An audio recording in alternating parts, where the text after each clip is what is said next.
Hi, it's Troy at the Full Setup here, back with another video for you today, and today I'm finally doing a Ryzen build. I know loads of you have been asking me for one for ages. In fact, I know loads of people on the channel have been asking me about doing a build for ages.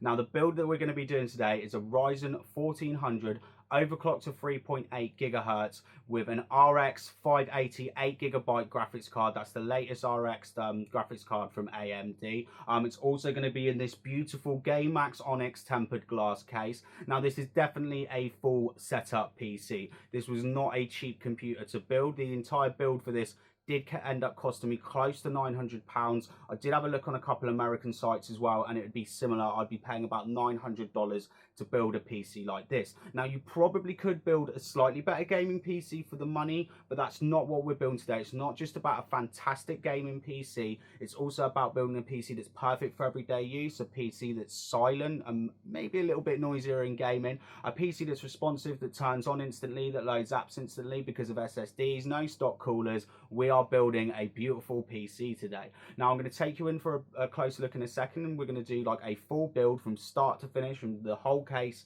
every part being installed, and then I'm going to show you it in all its RGB-ness at the end. And also I'm going to run a few benchmarks as well. I'm going to run Cinebench and then just a couple of games in 1440p, because this PC is perfect for 1440p at high settings and absolutely fantastic at 1080p Ultra. Anyway, I know you want to see the build, so let's start. So the first thing I want to do is start by installing the motherboard. Now, I normally do this step a little bit later, but the reason is basically because the case is glass on the back, I want to get the cable management grade A. You can't see, but I've already got some of the cables in. And I'm going to basically install the motherboard. Then we're going to get around the back and get all of the sort of cables nice and tidy and where they roughly need to be. And then I can cable tie them all back at the end because I'm a bit limited on cable ties. So we're going to install this. Now, this is the Asus B350M Prime Plus motherboard, which I'm going to screw in a second, just so we're not messing up the audio. Now, I've been really happy with this motherboard. It's come with a lot of BIOS updates. It did cost me £100, and probably compared to like something like the B350 Tomahawk that I've got, I do think it's a little bit limited in features. Definitely for fan cables as well, and they're probably going to be some of the only additional cables that we're using today. It's 2 PWM fan splitters, but yeah, the BIOS updates have been really good. The RAM that we're going to be using today, I've been able to run at 2933. The latest BIOS is probably not as good as 0515. That one seems to be the best, I think, for RAM compatibility. So I'm just going to install this motherboard, get it all screwed in, and then I'll show you around the back.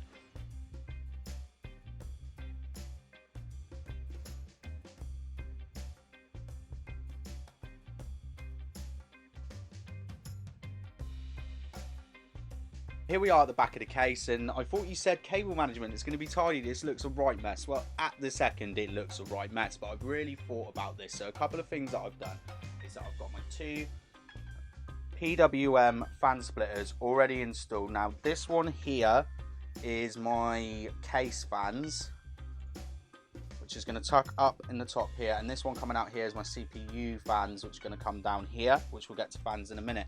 Now, all this mess here is the top I/O panel. So the plan is to basically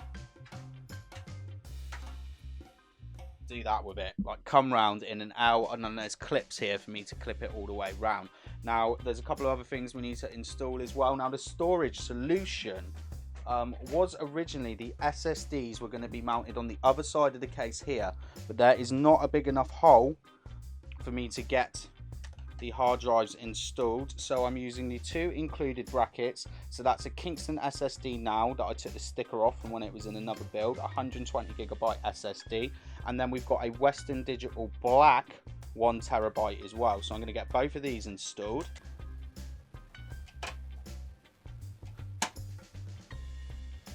Now that the hard drives are installed, I can show you some of how my cable management is going to work. So these cables here, this bundle here, are basically all the RGB fan cables. Now, because SSDs don't really get that hot, we're going to use this as a bit of a cable management tray.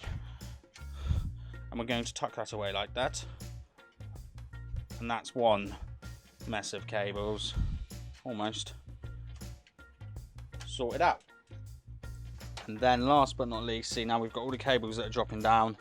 These are just going to come across at an angle like that, I can clip them in into the right clip areas. I'm going to use everything except I'm not using the front USB 3.0 header. Now the USB header on the motherboard is at the front, and I really don't like putting bends on it. When I say, sorry, not at the front, at the bottom, so it will come through there and then it has to do that bend, and I'm not going to do that. I'm not going to risk my motherboard like that.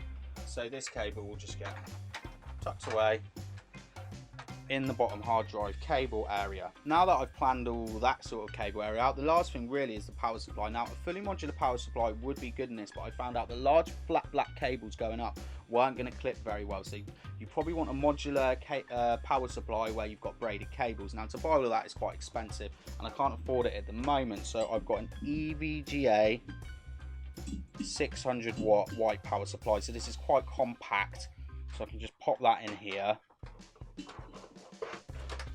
And then I've got this bit of space here to sort all my cables.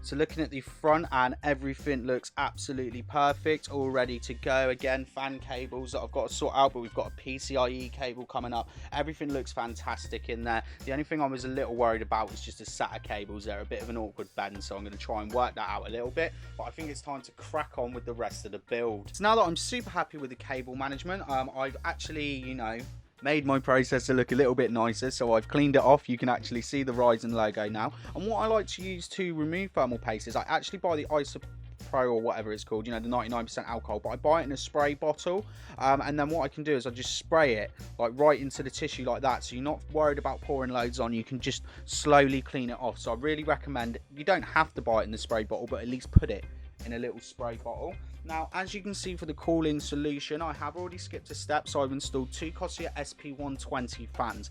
Now, I was considering buying more RGB fans for this, but I did actually manage to get, about 6-7 months ago, I managed to get 6 Corsair SP120s plus 2 AF140 fans for just under £30 second hand, which is a bargain. The only thing is that it only came with the white clip-on bits, which is great because I normally do white themed builds, and also the RGB lighting is going to like bounce off this white as well.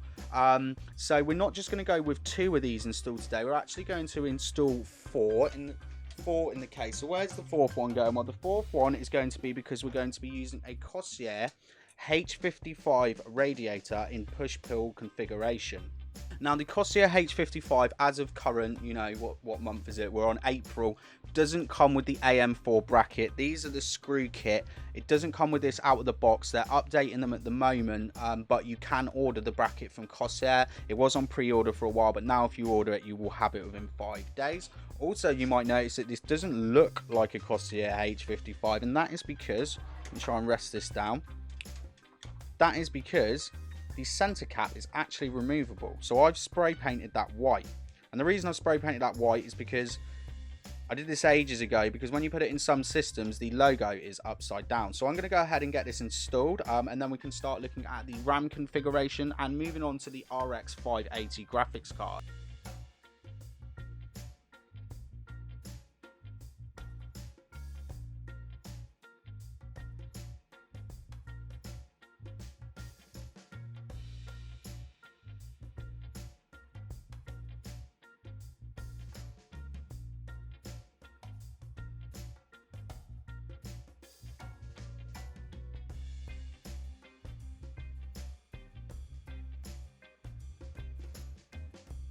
The cooler's all installed then. As you can see, look, it looks absolutely fantastic in here. We're going to be shifting a huge amount of air in the top of this case. And I know I did it all in fast forward there, but I hope you've seen I use some MX4 paste as well. You want to use a little bit more paste than you do with a Intel based CPU as well, because the chipset, the CPU in here is rather large. So now we need to move on to the RAM. Now, for the style with this build, and it's flashing lights, we've got the red flashing on the motherboard and the RGB fans in the front. Probably this Avexa Core Blitz flashing red would probably be the best RAM kit that I've got to put in it. The problem is I've got 2 4GB sticks, which limits me to 8GB of RAM, and certain games now are pushing past the 8GB. usage mark, or just run better with, you know, 16 gig usage, Battlefield 1 for example. So what we have here is Corsair Vengeance LED. I've got two of these, two 8GB sticks. These are with the white LED. Now these are rated to 3200 megahertz, and I have had it running at 3200 a few times in this system, but I haven't been 100% stable with it yet. I'm not 100% happy, so for now we're running it at 2933, which is still pretty good for Ryzen. So this is going to light my case up a little bit in here with some like white lighting.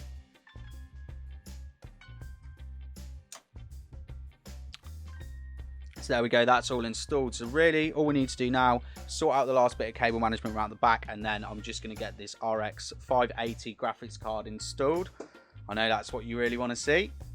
Time for the final piece of the puzzle then, the graphics card. Now obviously we've gone for an RGB sort of theme build here. Now probably the best looking RGB graphics card you can get is an Asus Strix, but the problem is with an Asus Strix RX 580 is it's almost the same price as buying a GTX 1070, and you can definitely buy a second-hand GTX 1070 for this price. So I've decided not to go for the cheapest RX 580, but a mid-tier card, and a card that I'm sure everyone probably knows from the RX 480 series, and that is the Sapphire Nitro Plus. I'm hoping that the light's going to reflect off here. We've got the RGB logo, and most importantly, this is coming at a 1411 megahertz boost clock. We've got some extra new heat pipes that they've added to the design as well. So I'm going to put this in, we're going to power the PC on,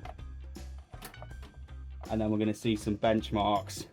So here she is, and as you can see, this case is absolutely beautiful. Now, I've wanted a tempered glass build for a while, but I was never sold on RGB, and I must say, keeping the free included fans and using all the RGB lighting from the graphics card as well, I am absolutely in love with this system. It looks absolutely beautiful, and as you can see with the glass on as well, it still looks absolutely fantastic. We've got all the light bouncing off everywhere. It's bouncing off the top of the graphics card a bit like I wanted it to, and also off the white SP120 fans. The front of the case as well, as you could see at the beginning of the video, the lights just look absolutely wicked. And I don't know if I've got a shot of the cable management, but we did enough about cable management in this video.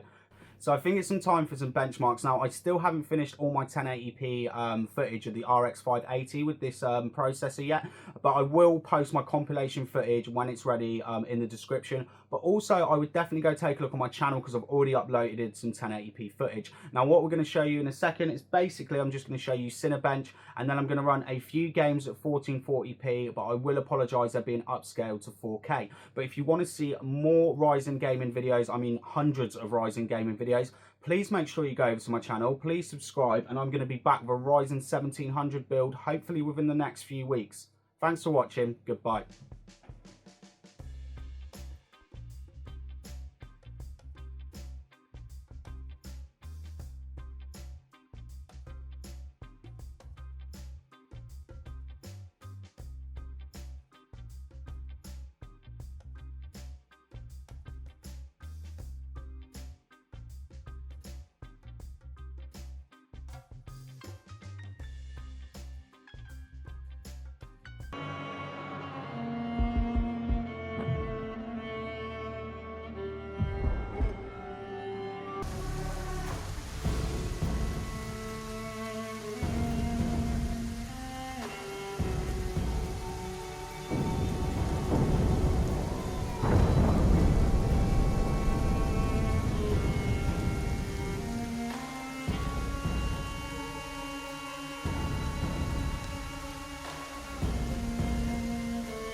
A secret entrance.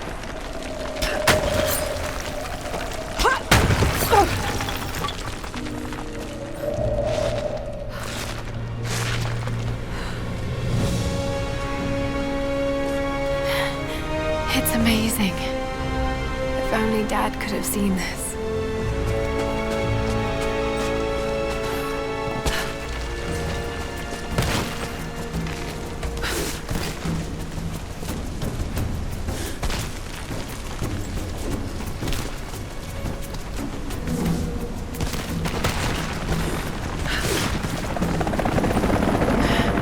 Oh no, they're already here.